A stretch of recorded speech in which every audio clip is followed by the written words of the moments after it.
First question, Christian Yusores, DZMP. Good afternoon po, Yusek. Na-inform po ba ng BJMP ang Malacanang tungkol po doon sa umano'y makailang beses na pagbisita ni Vice President Sara Duterte sa Camp Bagong Diwa ng 10 oras ng gabi? Ano pong impormasyon yung nakarating sa Malacanang? Sa ngayon ay wala pa po rin na ibibigay sa atin kung anong update patungkol po dyan. At kung meron man pong ganitong instance, siguro po ay alamin po natin mula sa DILG. Tingnan na lang po natin. Follow up lang, ma'am. According to the post of Mr. Montulfo online, specifically yung binibisita daw po ni Vice President ay yung detainee na si Ramil Madriaga at nakikiusap di umano na huwag magsalita tungkol dun sa pakikipagsabwata ng mga Duterte sa drug lords at Pogo. Ano pong masasabi ng palasyo?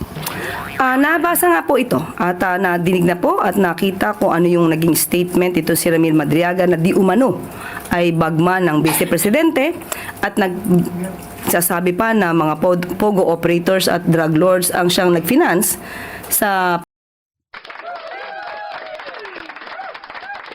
Okay, mga namanam araw po sa inyo lahat and welcome po ulit dito sa ating YouTube channel mga kababayan. Nandito ulit tayo para sa ating panibagong reaction video ngayon. Ito mga kababayan, pag-usapan natin, Claire Castro. Nagmumukhang tanga dito mga kababayan laban kay VP Sara. Dito alamin natin mga kababayan. Ito pag-usapan natin at sagutin natin yung katanungan natin yan at kung bakit nagmumukhang tanga itong si Claire Castro mga kababayan. Okay? At ito, napakinggan ninyo itong intro ng video natin mga kababayan. Ito ay nangyari kahapon sa press briefing sa PCO mga kababayan.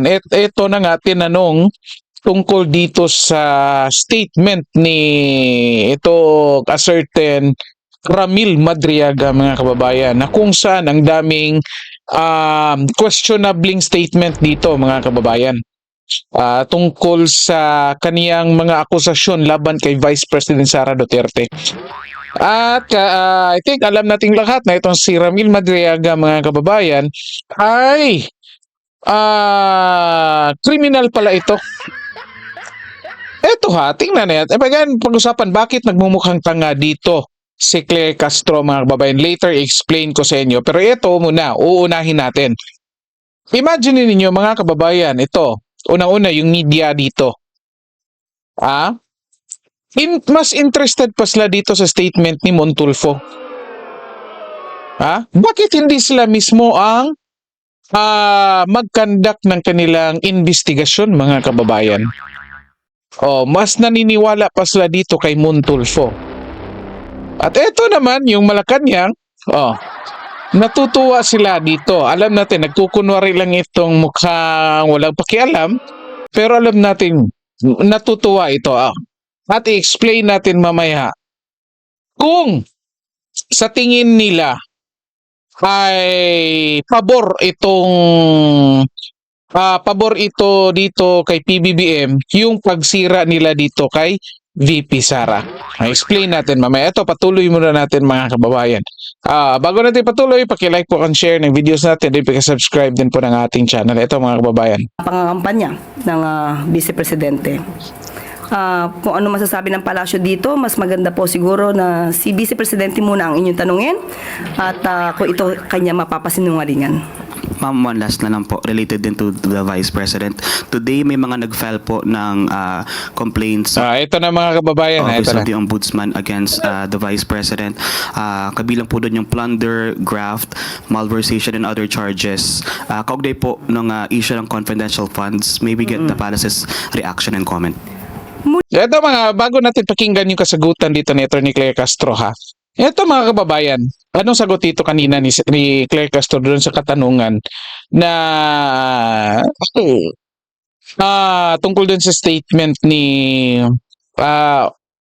na revelasyon ni Montulfo mga kababayan. At ito, sagot ni Claire Castro kung kaya ni VP Sara daw na mapapasinungalingan. Di ba mga kababayan? Mukhang mulang pakialam pero halatang natutuwa mga kababayan. Di ba? Kunwari, hindi interesado. At ito, pakinggan natin yung kasagutan niya dito mga kababayan, tapos explain natin ito. Uli, kung ito naman po ay meron silang basihan para masampahan ng kaso ang Vice Presidente, depende na po yan sa mga complainants. Kung ano po ang isinasaad sa kanilang complaint, kung nakapag-attach sila ng kanilang mga ebidensya, mas maganda pong maimbestigahan ito na mabuti. Next question, Katrina Domingo. Ayan mga kababayan, mas mabuti daw maimbestigahan. Di ba? Again, talagang nagkukunwari dito mga kababayan. Ito si Attorney Claire Castro na kung saan kunwari yung Malacanang wala talagang pakialam dito. Pero of course, ito analysis natin dito mga kababayan na unang-una. Sa tingin nyo ba walang kinalaman dito ang Malacanang sa pag-target nila dito kay VP Sara? I-comment nyo dyan mga kababayan, nasasabi kung naniniwala kayo na talaga yung Malacanang walang involvement dito. Okay, kasi in the first place mga kababayan, kung titignan natin, makikita natin dito yung footprints ng kaalyado ni PBBM. So most likely, footprints ni PBBM to be specific mga kababayan. At the same time, footprints ni Trillanes. Di ba? Ito mga kababayan, malinaw na ito. At ito pa. Maraming kaso daw laban kay VP Sara. Malversation, plunder, di ba? At ito nakita sa balita, ang daming papel mga kababayan. Mukhang talo pa yung yung mga kahon ng soft drinks sa taas ng file mga kababayan. Di ba? Di ba? Imagine niyo mukhang almost lampas bewag na yung file ng mga papel mga kababayan sa pag-file nila ng kaso laban dito kay VP Sara. Pero ito yung nakikita natin dito mga kababayan. Unang-una, mukhang nakikita natin dito na, again, mayroon itong footprints ng combined mga kababayan na mga kalaban ng mga Duterte at ng Marcos Jr. Alliance. It could be Martin Romualdez Alliance mga kababayan. Ito, unang-una.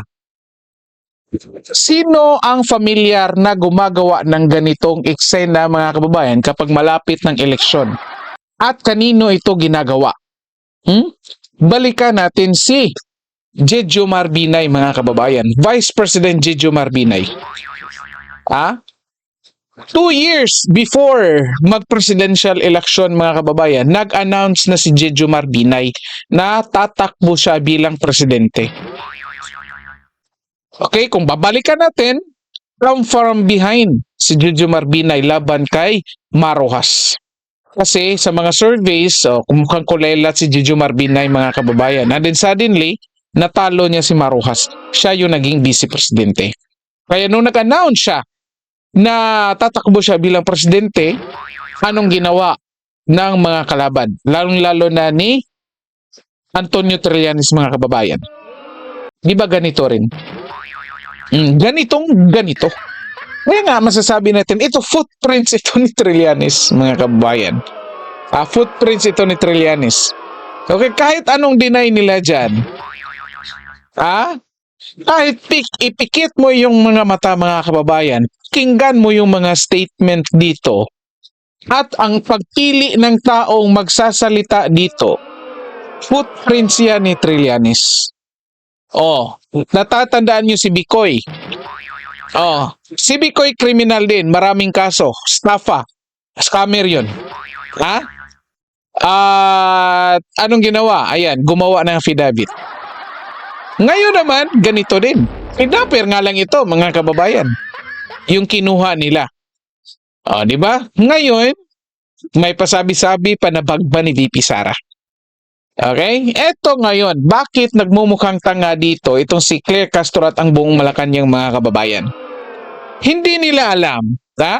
Kasi, as of this time mga kababayan, mukhang nakikita nila na makaka-benefit sila dito sa ginagawa ng mga kalaban ni VP Sara kay VP Sara or sa mga Duterte in general, mga kababayan. Sa tingin siguro ng mga Marcos Jr. administration na